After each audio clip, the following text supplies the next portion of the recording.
모든 생명을 주관하시는 하나님, 오늘 우리에게 단비를 내려주시니 감사합니다. 메말랐던 돼지가 생명을 얻고 말라가던 생물들이 기지개를 펴니다. 오늘 우리 영혼에도 영혼의 단비가 듬뿍 내렸으면 좋겠습니다. 기쁨으로 예배하며 성령 안에서 기도하며 사랑 안에서 새 힘을 얻는 복된 하루 되게 하여 주시옵소서.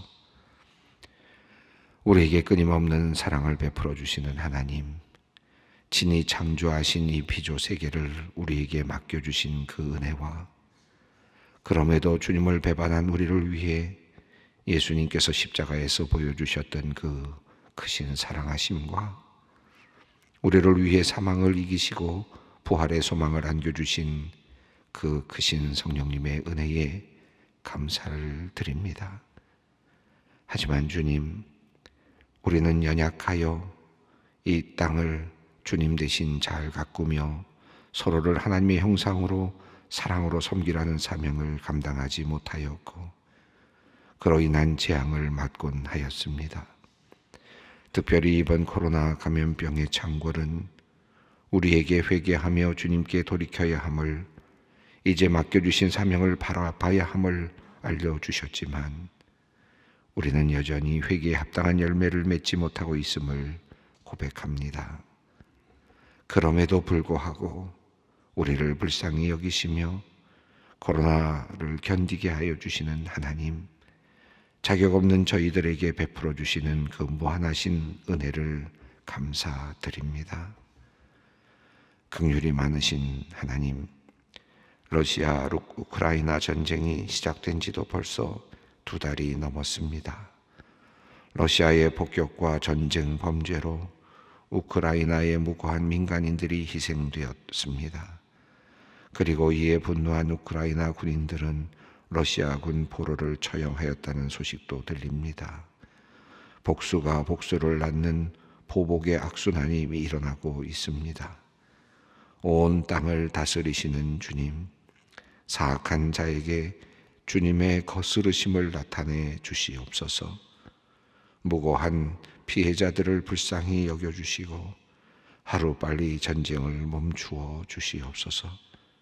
보복의 악순환의 고리를 주님 끊어 주시옵소서. 주님께 피하는 자들에게 방패가 되어 주시는 주님, 우크라이나 국내외로 흩어진 1270만여 명에 달하는 수많은 난민들을 긍휼히 여겨 주시옵소서. 이들의 삶을 주님께서 인도하여 주시기를 기도합니다. 국제사회가 유리하는 나그네와 같이 삶의 터전을 잃고 방황하는 이들을 따뜻하게 환대케 하여 주시옵소서. 하루아침에 모든 것을 잃어버린 그들의 눈물을 주님께서 닦아주시고 절망을 딛고 새로운 희망을 품고 살아가도록 이들의 마음을 지켜 주시옵소서. 전쟁이 종식되어 속히 고향으로 돌아가기 원하는 우크라이나 백성들의 소원을 주님께서 들어주시기를 기도합니다. 평화 협상이 결실을 맺어 더 이상 인명이 살상되는 일이 일어나지 않기를 원합니다. 하나님, 약한 우크라이나 민족이 강대국에게 서름당하는 것을 보며 우리나라 대한민국의 모습을 다시 생각하게 됩니다. 과연 우리는 전쟁의 위험을 잘 인지하고 결연하게 대비하고 있는지 불안한 마음이 생기기도 합니다. 하나님, 이 나라를 지켜주시옵소서. 하나님의 이름을 부르며 나라를 위하여 간절히 기도하는 이 땅의 그리스도인들의 기도를 주님 들어주시고 응답하여 주시옵소서. 산불로 피해를 입은 우리 이웃들을 위하여 또한 기도합니다. 주님께서 주시는 마음 받아 한국교회가 이재민들을 위하여 사랑의 집짓기 운동을 진행하고 있습니다. 주님께서 이 사업을 이끌어 주시어서 모든 일이 주님의 뜻대로 아름답게 진행되게 하여 주시옵소서. 우리 한국교회가 이 일을 통하여 하나님께서 우리의 견고한 요새가 되시며 우리를 안전한 곳으로 인도하시는 분임을 증거하게 하여 주시옵소서. 계속되는 이웃사랑의 실천을 통하여 하나님의 살아계심을 증거하며 하나님께 영광을 올려드리며 부활의 증인으로 살아가는 한국교회 되게 하여 주시옵소서. 한반도의 평화를 위하여 주님께 기도합니다. 북한의 정치 세력은 자신들의 권력을 유지하기 위해 아직도 어리석은 길로 가고 있습니다. 핵무기로 전쟁을 이길 수 없음을 알면서도 동기여진의 공멸을 빈미로 대한민국과 그 우방 국가들을 협박하고 있습니다. 피폐한 국민들의 삶은 외면한 채 자신들의 기득권을 유지하기 위해 핵실험을 계속합니다. 종교의 자유가 올해도 세계 최악으로 규정된 그 땅에서 지하교회 성도들은 오늘도 신음하고 있습니다. 곤고한 백성을 구원하시고 교만한 자를 낮추시는 주님, 하나님을 두려워하지 않고 오늘도 자기 이익만 추구하고 교만하고 어리석은 지도자들을 낮추시고 북녘의 동포들을 주님 속히 건져 주시옵소서. 우리의 등불이 되시는 주님, 우리가 급변하는 세상에서 가야 할 바를 알지 못할 때 어두운 길을 밝히 보여주시어 올바른 길을 찾게 하여 주시기를 기도드립니다. 우리가 주님의 인도하심을 따라갈 때 우리의 발이 미끄러지지 않게 하실 것을 믿습니다. 늘 기도에 힘쓰며 성령님의 탄식에 귀 기울이며 예수님께서 보여주신 그 길을 따라가며 하나님께서 맡겨주신 사명을 감당하는 우리 모두가 되게 하여 주시옵소서. 소망의 성도들을 위해 기도합니다. 오늘 다리 혈관에 막힌 부분을 확장하며 일부 혈관을 절단 후 잇대어 재봉합하는 수술을 앞둔 집사님이 있습니다. 전능하신 하나님, 어려운 고비 때마다 신실하게 치료해 주시며 응답해 주신 순간들을 기억합니다. 오늘의 수술도 한치의 오차가 없이 온전하게 이루어지게 하시고 회복의 과정도 함께 하여 주셔서 건강하게 일어설 수 있게 하여 주시옵소서. 그리하여 주님의 사명을 더욱 잘 감당할 수 있도록 은혜를 베풀어 주시옵소서. 이제 말씀 앞으로 나아갑니다. 오늘은 다윗의 승전가를 묵상합니다. 우리 가운데 함께 하시는 성령님, 우리의 삶도 다윗처럼 하나님의 살아계심과 함께 하심을 늘 경험하고 증거할 수 있도록 인도하여 주시옵소서. 우리의 반석이신 하나님을 의지하고 주의 도를 따르며 성령의 열매로 부활의 삶을 가득 채우는 저희가 되게 하여 주시옵소서. 예수님의 이름으로 기도 올리옵나이다. 아멘. 오늘 말씀은 사무엘하 22장 21절로 51절까지 말씀입니다. 사무엘하 22장 21절 51절까지 말씀, 긴 말씀이기 때문에 우리가 한 번에 읽기보다는 조금씩 나누어서 읽어가도록 하겠습니다. 오늘 본문 말씀은 어제 말씀에서 이어지는 말씀으로 이제 다윗의 기도이고 또 다윗과 함께 해주셨던 하나님을 향한 그런 노래입니다. 오늘 이 21절부터 51절 중에서 먼저 21절부터 25절까지를 먼저 읽도록 하겠습니다. 여호와께서 내 공의를 따라 상 주시며 내 손의 깨끗함을 따라 갚으셨으니 이는 내가 여호와의 도를 지키고 악을 행함으로 내 하나님을 떠나지 아니하였으며 그의 모든 법도를 내 앞에 두고 그의 규례를 버리지 아니하였음이로다. 내가 또 그의 앞에 완전하여 스스로 지켜 죄악을 피하였나니 그러므로 여호와께서 내 의대로 그의 눈앞에서 내 깨끗한 대로 내게 갚으셨도다. 25절까지 먼저 읽었습니다.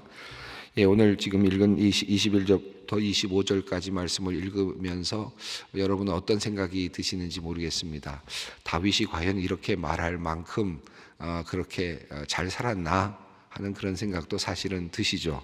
우리가 다윗의 그 마지막까지의 그 긴 시간에, 물론 마지막을까지 보진 않았지만 지금 인생의 후반기 밧세바 이후에 그의 그 넘어져가는 또 안타까운 모습들, 그런 모습들을 우리가 쭉 살펴보았습니다. 그런데 이 다윗의 이야기를 보면 사실은 상당히 많은 것들을 실수한 것 같지만 실제로는 큰 실수를 많이 했다기보다는 많은 실수를 했다기보다는 큰 실수를 몇 개 했던 것을 우리가 보게 되고, 그때마다 하나님께서 또 거기에 상응하는 그런 또 징계를 내려주셨던 것을 보게 됩니다. 우리가 쭉 읽어왔던 11장 이후부터 쭉 읽어 내려왔던 긴 그 다윗의 그 실패 역사라 그럴까요? 슬픈 역사라 그럴까요? 이 압살롬, 또 그다음에 세바의 난, 이런 여러 가지 난들, 이런 것들을 쭉 보면서 우리가 알 수 있는 것은 그가 밧세바를 취하는 그 잘못된 선택, 그리고 우리아를 무고하게 죽였던 그 잘못된 선택이 가져왔던 긴 하나의 그 형벌의 역사라고 할 수도 있을 것 같습니다. 그런 면에서 이제 또 뭐 인구조사라든지 몇 가지 또 다른 약간의 그의 그 치적을 조금 더 흠집낼 수 있는 여러 가지 문제들이 있긴 합니다. 그러나 그 인생의 후반에서 어쨌든 그가 그렇게 잘못되었던 삶을 살았던 것은 사실이죠. 그리고 또 그때마다 하나님께서 또 징계를 하시기도 하셨고, 그것 때문에 고통을 당하기도 했습니다, 다윗은. 자, 그런데 오늘 이 21절부터 25절까지 말씀은 전혀 그런 것이 없는 것처럼 보이는 그런 그 내용이죠. 내가 죄를 피하였다라는 말도 나오고, 내가 주님의 규례를 버리지도 않았다라고 하는 이런 표현들이 나옵니다. 하나님께서 내가 깨끗한 대로 나에게 갚으셨다 라고 그렇게 이야기를 하고 있습니다. 아마도 다윗이 자기의 인생의 마지막 부분에서 이렇게 기도했다면 그 사람은 조금 좀 뭐라 그럴까요? 정신이 좀 이상하다든지 좀 착각이 있다든지 이렇게 생각이 들지도 모르겠습니다. 그래서 이 학자들은 제가 앞서 지난 시간에 말씀드렸던 것처럼 이 기도문은 적어도 다윗의 초기, 그러니까 사울 왕이 이제 그의 인생을 끝내게 되고, 그리고 이제 왕권을 차지하게 되고, 지금까지 쫓겨다니고 또 도망 다니면서 그럼에도 불구하고 사울 왕을 죽일 수 있었음에도 불구하고 죽이지 않고 하나님께 맡겼던 그의 그 순전했던 삶, 그러니까 초기 삶입니다. 왕이 되기 전까지, 또 왕이 되는 그 순간까지 도망 다니면서도 또 악으로부터 떠나려고 노력했고, 또 하나님의 말씀을 지키려고 노력했던 그와 같은 삶의 그 과정 속에 있었던 삶을 반영하고 있고, 이 노래는 바로 그와 같은 그 삶을 살아오던 다윗이 이제 하나님께서 왕권을 주셔서 이제 사울 왕이 죽고 또 완전히 왕권을 얻게 되는 그 장면에서 하나님께 부른 노래라고 보는 것이 적절할 것 같습니다.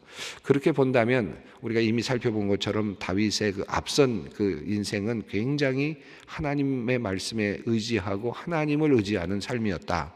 쫓겨다니면서도 사울을 여러 번 죽일 수 있었음에도 불구하고 하나님께서 기름 부은 종이다라는 이유 때문에 죽이지 않을 정도로 그는 쫓겨다니면서도 그렇게 하나님을 의지하고 하나님께 기도하며 탄원했다라고 할 수 있겠습니다.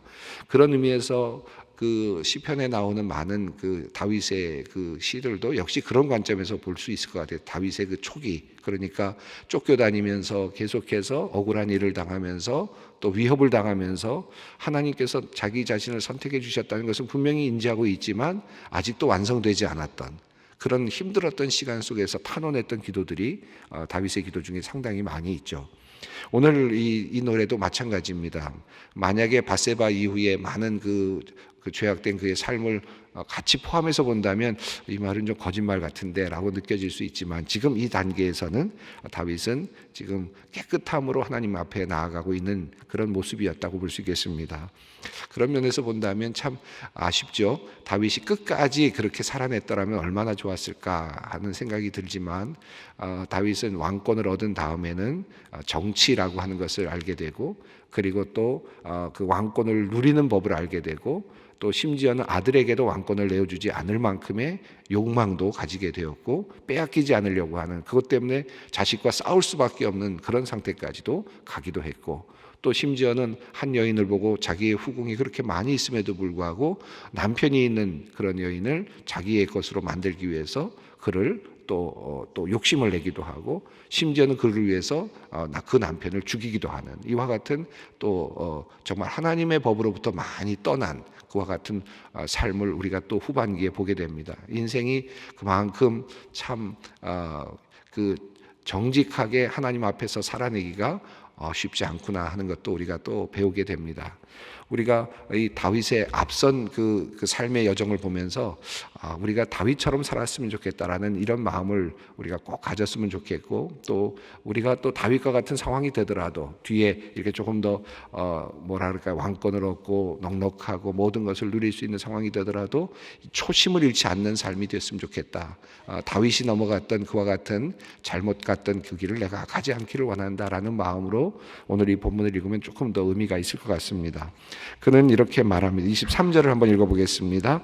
그의 모든 법도를 내 앞에 두고 그의 규례를 버리지 아니하였음이로다. 또 24절 읽습니다. 내가 또 그의 앞에 완전히 스스로 지켜 죄악을 피하였나니. 이 다윗이 하나님께 기도하면서 자신의 어떤 그 하나님께 드리는 그 전적이라 그럴까요? 자신의 어떤 그 뭐라 그럴까요? 그 자랑거리라 그럴까? 하나님 내가 이렇게 했습니다 라고 지금 이야기하는 부분 아니겠습니까? 하나님 앞에 우리가 자랑할 수 있는 기도가 뭐가 있을까요?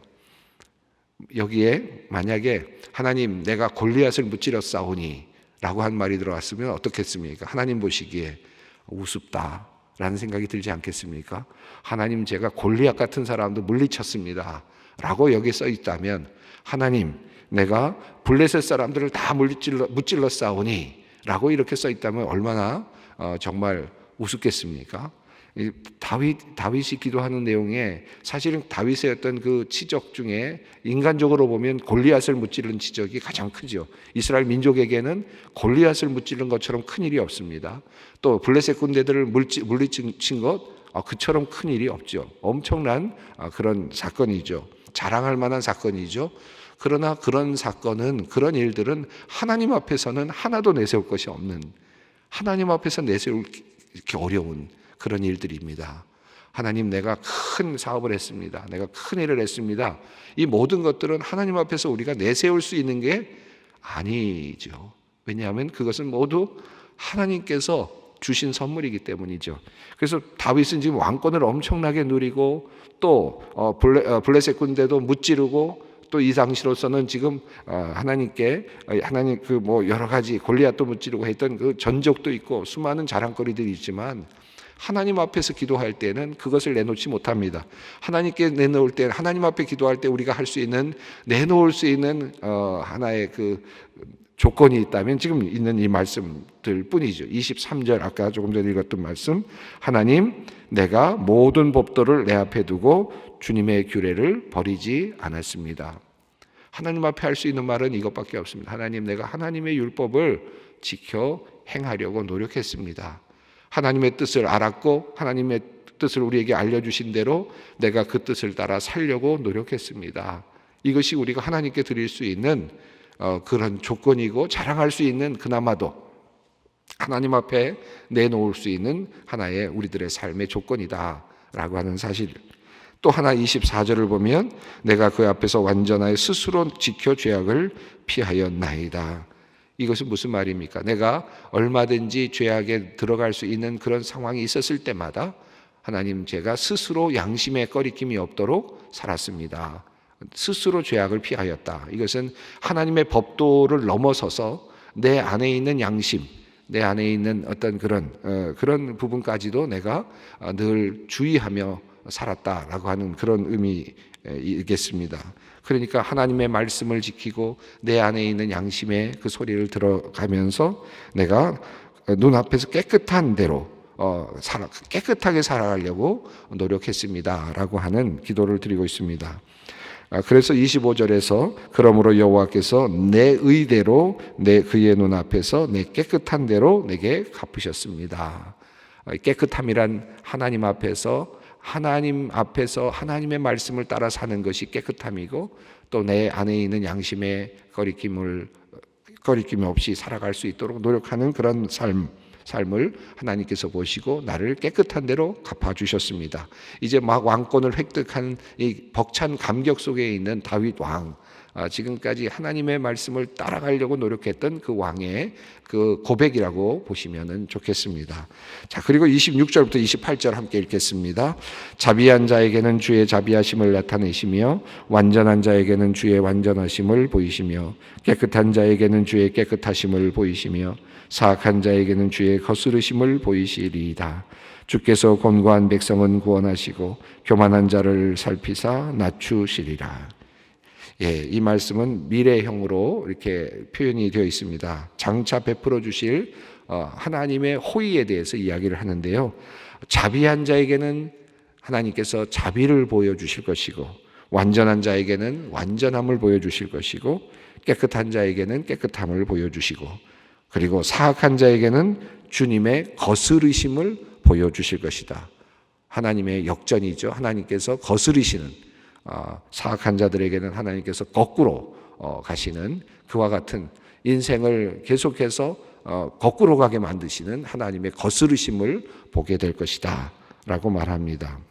곤고한 백성은 구원하시고 그리고 교만한 자는 낮추실 것이다 라고 말씀을 하면서 하나님의 그 통치, 하나님의 미래의 통치에 대해서 지금 이야기를 합니다. 21절부터 25절까지가 다윗의 과거 그 시점에서 말이죠. 다윗이 지금 왕권을 얻고 막 이제 새로운 왕으로 출발할 당시에 그 과거의 삶을 지금 반추하고 있다면 26절부터 28절은 다윗의 이제 미래를 포함합니다. 다윗의 후손들의 미래까지도 포함하는 거죠. 자, 만약 우리가 교만하게 되면 하나님께서 낮추실 것이다 라고 이야기를 하며 하나님께 기도하며 또 노래했습니다. 결과적으로 다윗은 그가 교만하게 될 때 그의 노래대로 그의 예상대로 또 어려운 시간을 겪어야만 했습니다. 그가 교만해졌을 때 하나님께서는 그를 낮추셨고 그가 의롭지 못했을 때 하나님께서는 그의 죄에 대한 형벌을 주셨죠. 이것은 하나님의 그 오고 오는 세대에 적용되는 다윗이 영적으로 노래를 부르고 있지만 자기 자신도 포함하고 있는 자기 자신도 그 안에 포함되고 있음을 자신도 몰랐을지도 모릅니다. 자기는 완전해서 하나님의 의로움만 경험하게 될 줄 알았지만 그가 후에 다시 또 교만하게 됐을 때는 낮아지는 경험도 했음을 우리가 이미 우리가 이야기를 통해서 사무엘하 이야기를 통해서 살펴보았습니다. 자, 이제 하나님께서 원수를 이기시게 하시는 하나님의 그 놀라운 역사, 이제 과거를 다시 돌아보면서 하나님께서 나에게 어떤 일을 해주셨는지를 그가 노래하고 있습니다. 29절부터 31절까지 함께 읽겠습니다. 여호와여, 주는 나의 등불이시니 여호와께서 나의 어둠을 밝히시리이다.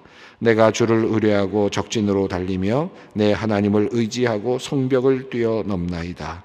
하나님의 도는 완전하고 여호와의 말씀은 진실하니 그는 자기에게 피하는 모든 자에게 방패시로다.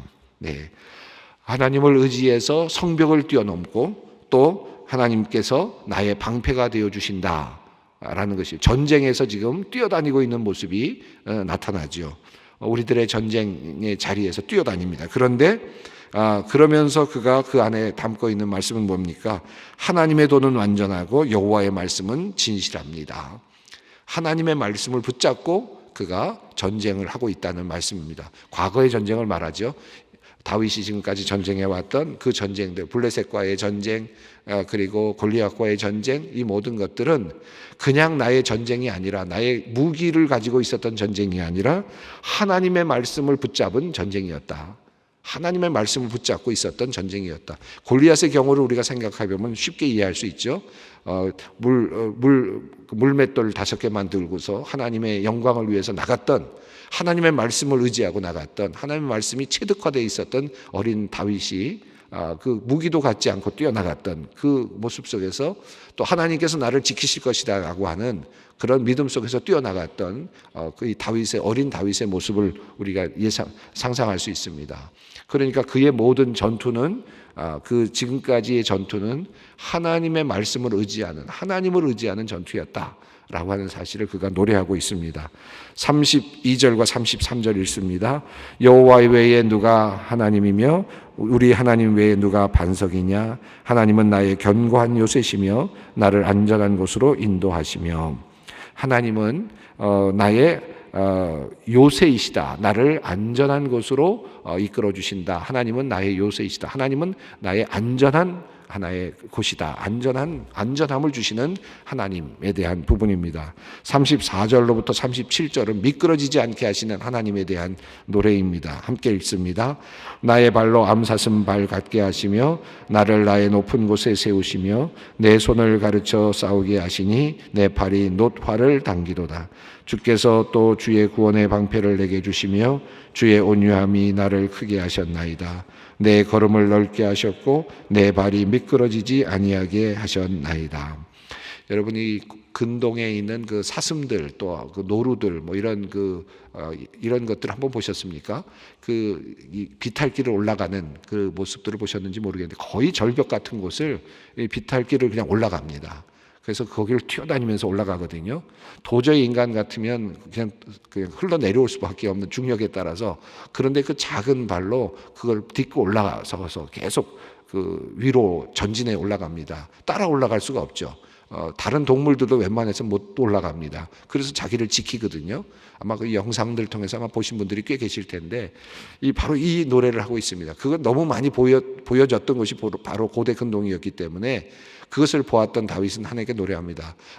나에게도 하나님께서 그와 같은 발굽을 주셨다는 거죠. 그래서 나로 하여금 그곳에 올라가는데 미끄러지지 않게 해주셨다.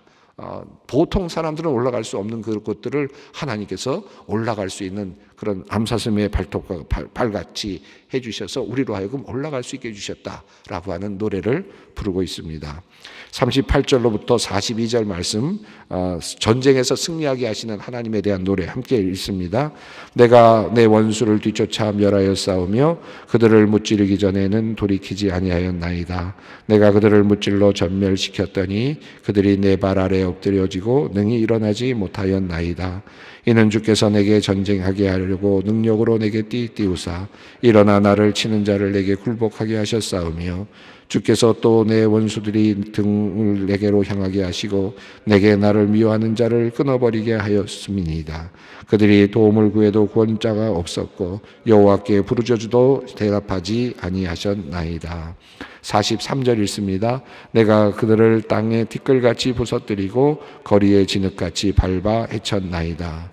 전쟁에서 승리하게 하셨던 하나님의 역사를 기억합니다.